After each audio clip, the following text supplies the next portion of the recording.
ফেলে দেওয়া থুতু আর অতীতে ছেড়ে যাওয়া মানুষের দিকে কখনো তাকাতে নেই। মানুষ হয়ে মানুষকে এত কষ্ট কিভাবে দেয়?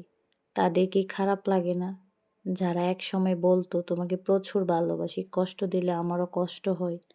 কিন্তু এখন সেই মানুষটাই সবচেয়ে বেশি কষ্ট দেয় কেন? প্রথমে এত মিথ্যা কথা বলার প্রয়োজন আমি কি চাই? সে বুঝতে পারে না আমার কষ্টের কোনো দাম নেই কি?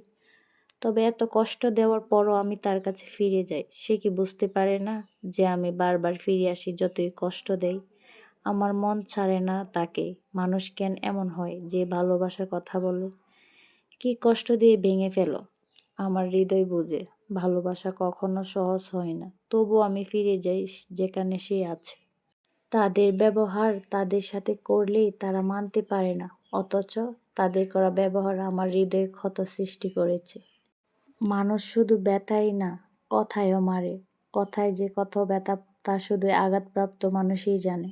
যারা অন্যের ক্ষতি করে আনন্দ পায়, আল্লাহ তাদেরকেও ঠিক এইভাবে একদিন ধ্বংস করবে। মানুষ যখন বুঝে যায় তার দুঃখ, কষ্ট, বেদনা, যন্ত্রণা তারই, তখন সে অন্যের থেকে লুকিয়ে বাঁচতে চায়। সত্যি বলতে অতিরিক্ত ইমোশনাল মানুষের জন্য এই দুনিয়াটা খুবই কঠিন। এরা অল্পতেই কষ্ট পায়, আবার অল্পতেই খুশি হয়ে যায়। কেউ বকা দিলেও এদের কান্না পায়, কেউ ভুল বুঝলেও কান্না পায়। কারোর ওপর বেশি রাগ দেখাতে গিয়ে কান্না এসে যায়।